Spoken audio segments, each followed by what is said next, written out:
O silêncio que falou mais alto. O jantar estava perfeito.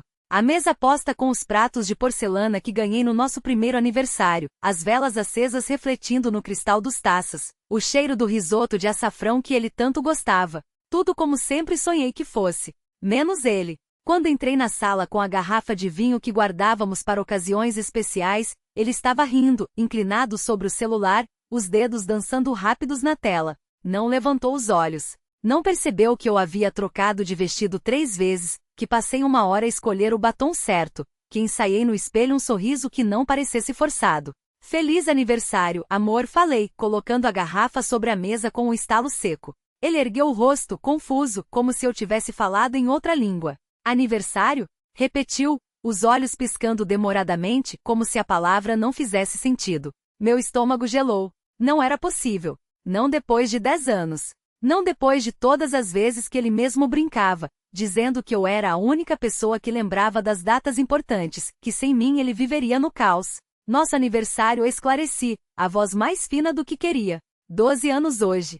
Ele coçou a nuca, um gesto que eu conhecia bem, aquele que fazia quando mentia para a mãe sobre ter pago as contas em dia. A cara, desculpa, esqueci completamente. Você sabe como é, o trabalho está uma loucura. Mas não era o trabalho. Eu sabia disso antes mesmo de ver o reflexo da tela do celular no vidro da janela, antes de perceber que ele havia minimizado uma conversa com ela, a mesma mulher cujas mensagens eu vi por acidente semana passada, cujos sorrisos ele guardava como segredos preciosos. Você esqueceu, repeti, e dessa vez não era uma pergunta. Era uma faca que eu enterrava devagar, só para sentir o peso da traição. Em 12 anos, você nunca esqueceu. Ele não respondeu. Só olhou para o lado como se procurasse uma saída, uma desculpa, qualquer coisa que não fosse a verdade nua, que ele escolheu esquecer. Que ele escolheu ela. O celular vibrou no bolso dele. O nome piscou na tela antes que ele o virasse de cabeça para baixo. Ana, você vai atender? Perguntei, e minha voz soou estranha, como se pertencesse a outra pessoa. Ele engoliu em seco. Não disse nada. Não precisava. O silêncio dele foi mais alto que qualquer gritaria. Mais cruel que qualquer confissão, porque ali entre as velas queimando e o risoto esfriando, ele me disse tudo sem abrir a boca, que eu não era mais prioridade, que nosso amor era só mais uma data no calendário fácil de apagar, e eu finalmente entendi. Algumas coisas não precisam ser faladas para serem verdade. Alguns amores não merecem ser lembrados. O garfo caiu no prato com um estalo metálico, ecoando como um ponto final. Ele não se mexeu para pegá-lo. Nem eu. O vinho, antes suave, agora queimava na garganta, ácido como a certeza que me subia pelo peito. Ana voltou a ligar. Desta vez a vibração foi longa e insistente. Ele fechou os olhos por um segundo, como se pudesse apagar o mundo com a força da vontade. Quando os abriu, estavam vazios. Não de culpa, não de dor, apenas de mim. Preciso ir, murmurou, empurrando a cadeira para trás. Não disse desculpe. Não disse eu te amo. Não disse nada que importasse. Eu assenti porque era mais fácil do que quebrar o copo na parede ou chorar ou gritar que ele estava errado, que nós éramos mais do que isso. Mas a verdade era que ele já tinha ido embora há semanas, meses talvez, e eu só agora percebi as malas vazias no canto do quarto, os sorrisos forçados nas fotos, o jeito como ele demorava cada vez mais para responder minhas mensagens. Ele se levantou, passou por mim sem me tocar. O cheiro do seu perfume, aquele que eu tinha dado a ele no aniversário, misturou-se ao aroma do jantar que nunca terminamos. Por um segundo, pensei em segurar sua mão, em implorar, em fazer qualquer coisa que o trouxesse de volta. Mas meus dedos permaneceram imóveis sobre a toalha de mesa, frios como o mármore da pia onde eu lavara as mãos mais cedo, tentando lavar também a sensação de que algo estava podre entre nós. A porta se fechou com um clique suave. O apartamento ficou em silêncio, exceto pelo som das velas se consumindo, derretendo em poças de cera que lembrava lágrimas. Eu me levantei, recolhi os pratos com movimentos mecânicos. O risoto estava duro nas bordas, o molho espesso como lama. Joguei tudo no lixo, ouvindo o barulho surdo da comida batendo no fundo do balde. Depois lavei os talheres, esfregando com força, como se pudesse apagar também as marcas dos nossos jantares passados, das risadas, das promessas murmuradas entre um gole e outro. Quando terminei, senti o peso do celular no bolso. Não era ele. Nunca mais seria. Abri a janela. O ar da noite entrou gelado, trazendo o cheiro de chuva distante. Respirei fundo, deixei que o vento secasse as lágrimas antes que elas caíssem. Lá fora a cidade continuava indiferente. Luzes piscavam, carros buzinavam, pessoas viviam e morriam de amor todos os dias. Eu não seria a primeira, nem a última. Fechei os olhos e pela primeira vez em muito tempo não doeu. A rua abaixo estava vazia, exceto por um homem que arrastava uma mala de rodinhas quebradas, o barulho irregular ecoando entre os prédios. Observei-o até que dobrou a esquina, engolido pela sombra do posto de gasolina. O relógio da cozinha marcava 2h17. O ponteiro dos segundos avançava em saltos minúsculos, como se também hesitasse em seguir adiante. Desci as escadas sem pressa, os degraus rangendo baixo demais para acionar a lâmpada do corredor. No térreo, o porteiro cochilava atrás do balcão, a televisão sintonizada em um canal de compras, vozes artificiais anunciando liquidadores de espuma com 30% de desconto. Passei por ele sem fazer barulho, empurrei a porta de vidro e saí. A calçada estava úmida, embora não tivesse chovido. O ar cheirava a asfalto e algo mais, talvez o rio, talvez a podridão das folhas acumuladas nos bueiros. Caminhei sem rumo, as mãos enfiadas nos bolsos, os pés memorizando o caminho como se soubessem para onde ir antes de mim. Parou na frente da antiga livraria, a que fechará há 2 anos. A vitrine ainda exibia os adesivos desbotados de promoções, leve 3, pague 2, e desconto em clássicos. Dentro, através do vidro empoeirado, era possível ver as estantes vazias, os espaços onde os livros haviam sido arrancados como dentes. Toquei a maçaneta por instinto, mas a porta estava trancada. Apertei a testa contra o vidro, respirando o reflexo embaçado do meu próprio rosto. Não era ali. Segui em frente, dobrando à esquerda na praça onde, no verão, vendiam pipoca e algodão doce. Agora só restavam os bancos molhados e o chafariz seco, a boca dos peixes de pedra aberta para um céu sem lua. Sentei-me no mesmo banco de sempre, o que tinha uma rachadura em forma de folha no encosto. Tirar o celular do bolso foi um gesto automático, os dedos procurando o peso familiar, a tela que não acenderia mais. Em vez disso, encontrei o bilhete. Não me lembrava de tê-lo guardado. O papel estava amassado, as letras borradas nas dobraduras. Se um dia você precisar, a chave está debaixo do vaso azul. Não pergunte por quê. O vaso azul. Aquele que quebrara no inverno passado, quando a geada rachou a cerâmica e nós rimos, jogando os cacos no lixo como se fossem culpas que também pudessem ser descartadas. Mas não. Lá estava ele, inteiro na memória, no peitoril da janela da casa que não era mais minha. Levantei-me antes que o frio endurecesse as pernas. A chave, se ainda existisse, estaria lá. E se não estivesse, não faria diferença. O importante era andar, era não parar, era deixar que a cidade me engolisse como engolia tudo, os amores, os erros, os bilhetes esquecidos no fundo dos bolsos. A primeira gota de chuva caiu quando eu já estava a 3 quarteirões de distância. Depois vieram as outras, finas e insistentes, como agulhas costurando o silêncio. Não corri. Deixei que molhassem meu cabelo, minha jaqueta, as palavras rabiscadas no papel que agora se desmanchava entre meus dedos. Quando cheguei ao prédio, a chuva havia parado. O porteiro acordou com um sobressalto, esfregando os olhos enquanto eu passava. No elevador, encostei a cabeça na parede de espelho, observando o reflexo distorcido das luzes do corredor se multiplicarem no metal. O andar de cima. A porta à direita. A chave, se existisse, debaixo do vaso azul. Mas quando cheguei, o peitoril estava vazio. Só poeira e uma mancha onde o vaso costumava ficar. Apertei a testa contra a madeira, fechando os olhos. Talvez nunca tivesse havido um vaso. Talvez o bilhete fosse de outra pessoa, de outro tempo. Talvez eu tivesse inventado tudo. Dentro do apartamento, o cheiro de tinta fresca misturava-se ao de desinfetante. As paredes estavam nuas, o sofá coberto por um lençol branco. No canto, uma caixa de papelão aberta exibia objetos que não me pertenciam. Um abajur de metal, um livro de receitas com a capa rasgada, um par de luvas de jardinagem. Sentei-me no chão, encostada na parede. A chave não importava. O vaso também não. O que importava era o silêncio, finalmente livre daqueles ecos que insistiam em repetir o que já estava morto. Tirei o bilhete molhado do bolso e o deixei secar sobre o joelho. As letras, agora quase ilegíveis, diziam algo que talvez eu nunca soubesse de verdade. Mas não doía mais. E isso, por enquanto, era o suficiente. O papel enrugou-se levemente com o calor do meu corpo, as palavras borradas como sombras de algo que nunca existira de fato. Fechei os olhos e deixei a cabeça repousar contra a parede, ouvindo o zumbido surdo do prédio, canos rangendo, passos distantes no corredor, o vento batendo contra as janelas fechadas. Era um som sem memória, sem nome.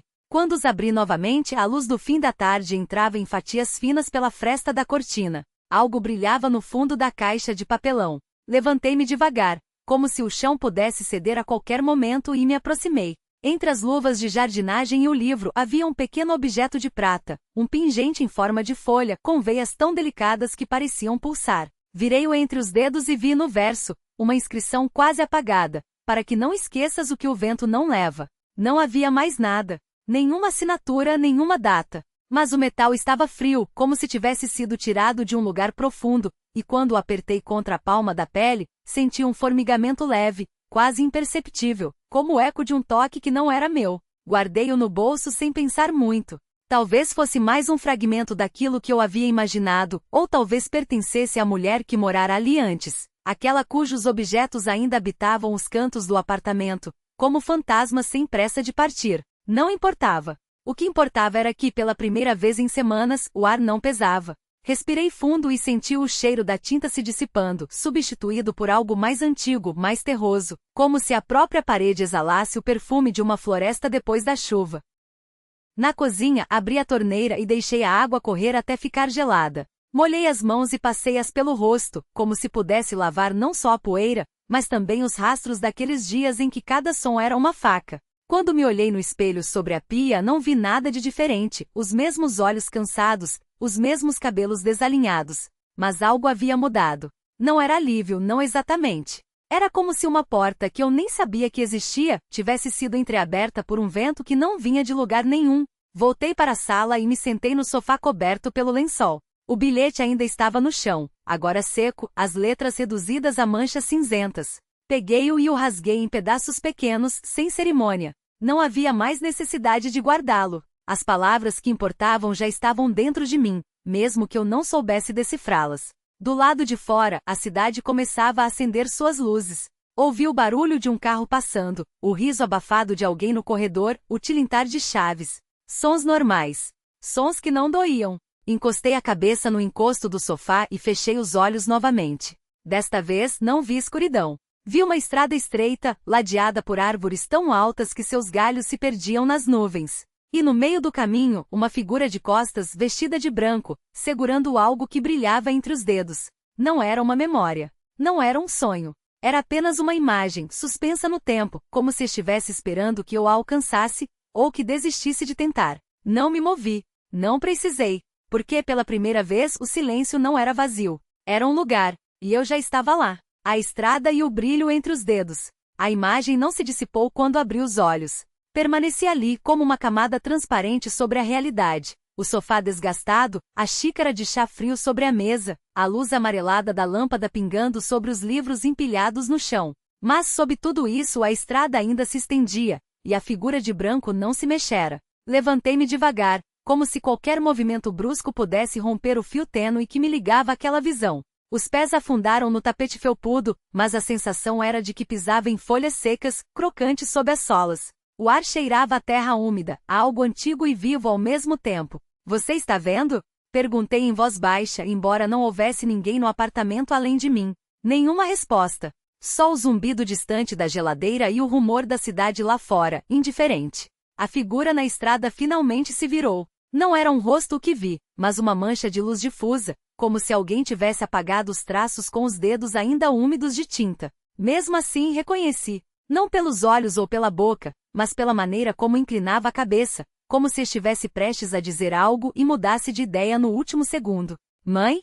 A palavra saiu antes que eu pudesse impedi-la, rouca quebrada. Ela não respondeu. Em vez disso, ergueu a mão e abriu os dedos. O que brilhava entre eles não era um objeto, mas um fio de luz dourada, fino como seda, que se esticava até desaparecer na distância. Quando o fio não caiu. Permaneceu suspenso no ar, vibrando levemente como uma corda de violino recém-tocada. Então entendi. Não era um convite. Não era uma despedida. Era um caminho. O que fica e o que parte. Passei a mão sobre o fio de luz. Não queimava. Não cortava. Era quente como pele ao sol, e quando toquei, a estrada à minha frente se iluminou um pouco mais, revelando curvas que antes estavam ocultas pela névoa. A figura de branco, ela, recuou alguns passos, como se soubesse que eu precisava de espaço para decidir. Você sempre soube que eu voltaria, falei, mais para mim do que para ela. ou que eu tentaria. Não era uma acusação. Era apenas a constatação de que algumas coisas são inevitáveis, como a maré, como a noite depois do dia. Ela havia me esperado todos esses anos, não com impaciência, mas com a quietude de quem sabe que o tempo não é linear para quem já não pertence a ele. E se eu não quiser ir? Perguntei, embora a resposta já estivesse em algum lugar dentro de mim, enrolada como um novelo de lã velha. O fio de luz pulsou uma vez como um coração. Não havia pressa. Não havia culpa. Só a escolha nua e crua, pendurada entre nós. Olhei para trás, para o apartamento que havia sido meu refúgio e minha prisão. As paredes guardavam eco de risadas antigas, de pratos quebrados em discussões, de noites em claro ouvindo música enquanto a chuva batia nas janelas. Havia vida ali. Havia dor também, é claro, mas era minha dor, e isso de algum modo a tornava suportável. Eu não posso admitir, e a verdade doía menos do que eu imaginava. Ainda não. A figura sentiu. Não com tristeza, mas com compreensão. Então, com um gesto lento, enrolou o fio de luz em torno do próprio pulso, como um bracelete. A estrada começou a desvanecer, as árvores se dissolvendo em riscos de tinta, o céu se fechando como um livro. Espere, disse, estendendo a mão sem pensar. Você vai voltar? Ela não respondeu. Mas antes de desaparecer completamente, deixou algo cair no chão aos meus pés. Um pequeno objeto prateado, frio ao toque. Uma chave. Não era uma chave comum. A haste era fina e trabalhada, com detalhes que lembrava galhos entrelaçados. No cabo, gravado em letras quase apagadas pelo tempo, lia-se: para quando você estiver pronto. O peso das coisas pequenas. Nos dias que se seguiram, a chave permaneceu no meu bolso. Às vezes eu a tirava só para sentir seu peso, para me certificar de que não havia sido um delírio de uma noite de insônia. Mas a metal era real e as letras, embora desgastadas, eram reais também. A cidade continuou a mesma. Os carros buzinavam, os vizinhos discutiam, o café da manhã queimava se eu me distraísse. Mas algo havia mudado. Não de forma dramática, não como nos filmes onde o protagonista acorda transformado. Era mais sutil, uma quietude nova dentro de mim, como se uma porta que sempre rangera finalmente tivesse sido lubrificada. Comecei a arrumar as coisas. Não de uma vez, não com pressa, mas aos poucos. Doei roupas que não usava há anos.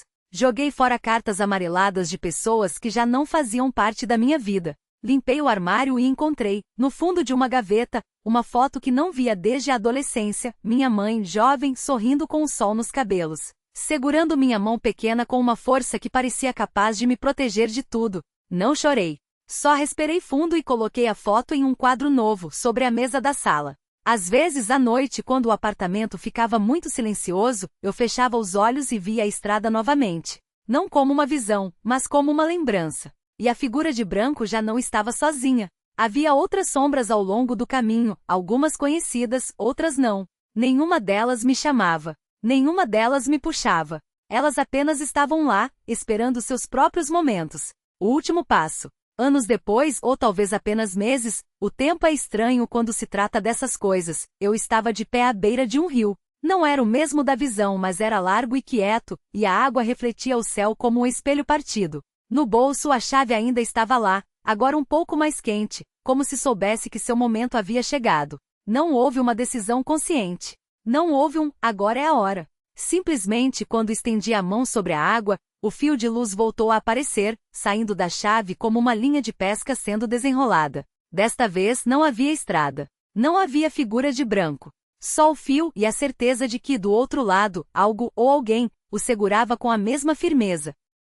Eu acho que estou pronto, falei, e não era para ninguém em particular. A chave se dissolveu em meus dedos como açúcar na água. O fio de luz não me puxou. Ele apenas esteve lá. E eu o segui passo a passo, até que a margem do rio ficou para trás. E o mundo que eu conhecia se tornou só mais uma história que alguém contaria um dia, com um sorriso nos lábios e um nó na garganta. Do outro lado, o ar cheirava a terra molhada depois da chuva.